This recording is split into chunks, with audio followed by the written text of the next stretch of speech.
Tuhan, hari ini kita bertemu kembali di ibadah online hari ini.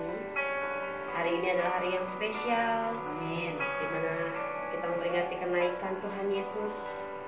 Itu artinya ada kabar sukacita untuk kita semua, bahwa walaupun Tuhan sudah mati kemudian bangkit, Tuhan pergi naik ke surga. Itu artinya Tuhan akan terus menguatkan kita dan memberikan kekuatan bagi kita. Kita nggak akan sendirian, karena Tuhan Yesus selalu ada bersama kita. Engkaulah perisaiku. Kita akan menaikkan lagu ini. Amin. Engkaulah perisaiku saat badai hidup menerpaku. Firman-Mu di dalamku tenangkan jiwaku. Katakan, Engkaulah perisaiku Tuhan. Engkaulah perisaiku saat badai hidup menerpaku. Firman-Mu di dalamku tenangkan jiwaku. Ku kan berdiri di tengah badai dengan kekuatan yang Kau berikan. Sampai kapanpun ku kan bertahan, karena Yesus selalu menopang. Bukan berdiri di tengah badai dengan kekuatan yang Kau berikan. Sampai kapanpun ku kan bertahan, karena Yesus selalu menopang. Karena Yesus selalu menopang. Karena Yesus selalu menopang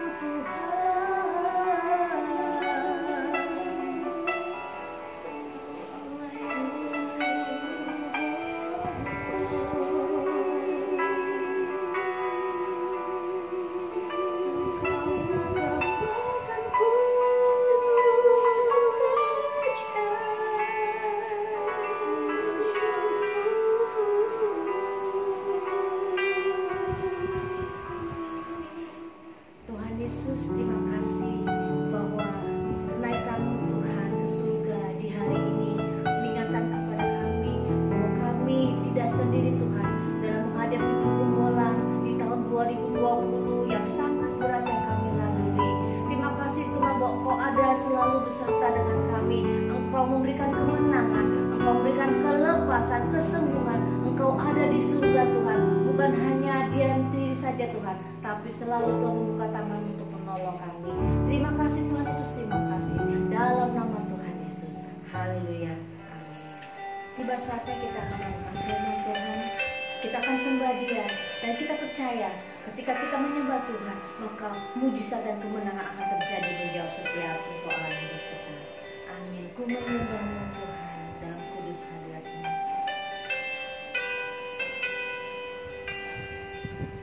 Ku menyembah dalam kudus hadirat-Mu.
kembali bersama dengan saya, Pendeta Lydia Dunia.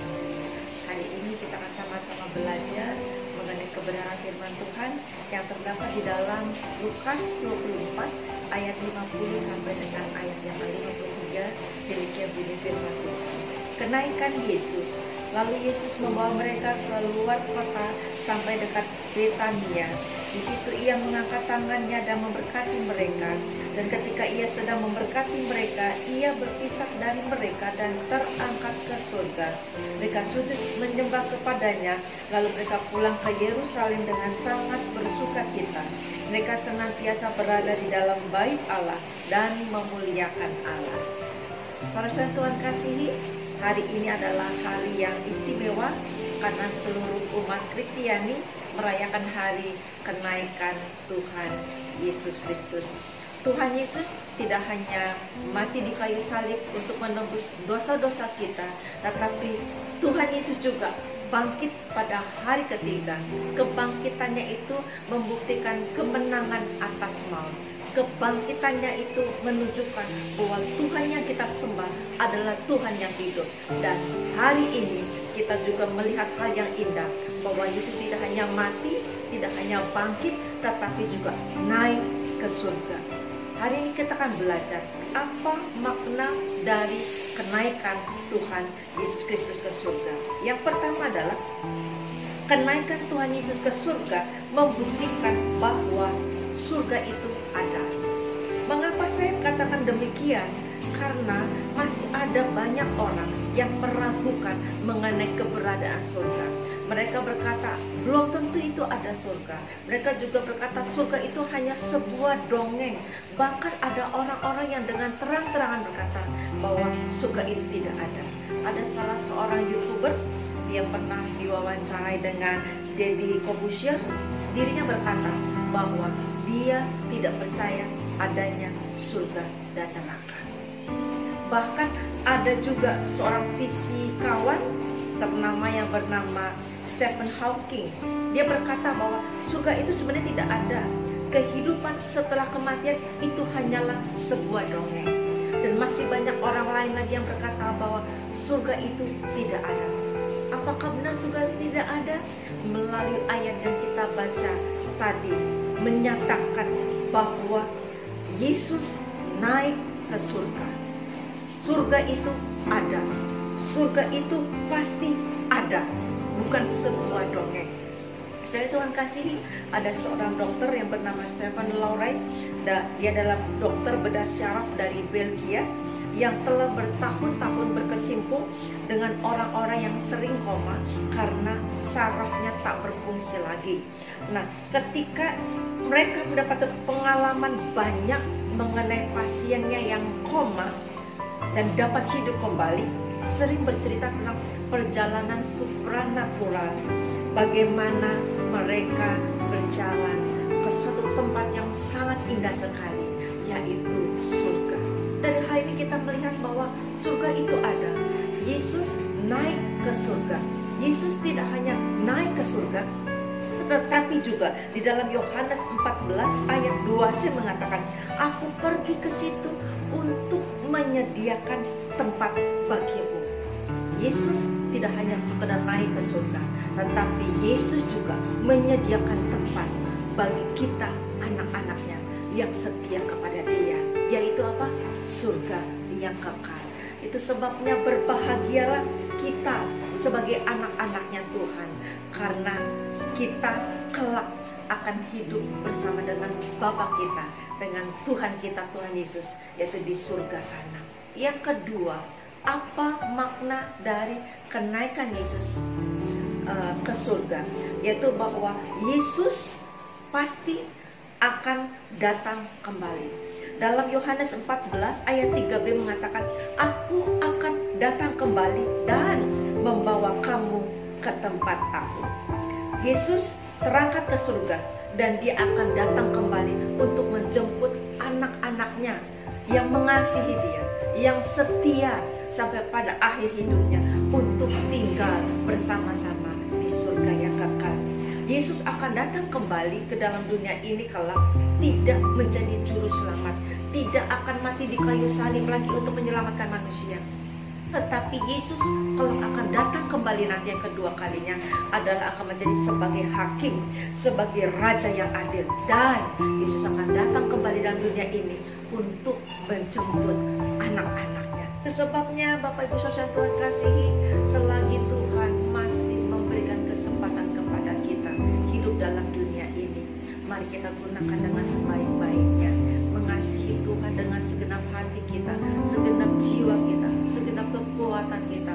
Bahkan juga kalau kita menggunakan waktu-waktu kita dengan sebaik-baiknya, dengan cara apa? Mengasihi sesama kita seperti kita mengasihi diri kita sendiri. Hidup yang berdampak, hidup yang menjadi berkat, sehingga kelak ketika Tuhan datang untuk menjemput kita, Tuhan akan berkata, "Sampailah engkau hambaku yang baik dan setia, tinggallah engkau bersama dengan aku di surga sana." Itu sebabnya melalui renungan kebenaran firman Tuhan pada saat hari ini mengingatkan kepada kita, saudara, surga itu ada, dan Tuhan menyediakan tempat surga yang indah bagi setiap anak-anaknya yang mengasihi Dia, yang setia kepada Dia sampai akhir hidupnya. Itu sebabnya mari selagi Tuhan kasih kesempatan kepada kita, kasihlah Tuhan Allah dengan segenap hatimu. Sungguh-sungguhlah engkau mengiring Tuhan, sungguh-sungguhlah engkau menjadi anak Tuhan yang cinta Tuhan, yang dalam hidupmu menjadi satu dampak yang luar biasa, sehingga melalui hidupmu nama Tuhan dipermuliakan. Demikianlah renungan firman Tuhan pada hari ini. Biarlah kita tidak hanya menjadi pendengar, tapi kita juga menjadi pelaku-pelaku akan kebenaran firman Tuhan. Terpuji nama Tuhan. Shalom. Tuhan berkati. Tiba saatnya kita akan menutup ibadah kita pada hari ini, dan kami mengundang seluruh jemaat untuk sama-sama bangkit berdiri untuk menerima doa berkat. Tapi sebelumnya kita akan menaikkan pujian, Yesus Engkau Juru Selamat. Yesus Engkau Juru Selamatku, dalam janji-Mu kemenanganku selamanya, kan ku nyatakan besar setiamu Tuhan di hidupku. Besar setiamu Tuhan, besar setiamu Tuhan, besar setiamu Tuhan, besar setiamu Tuhan di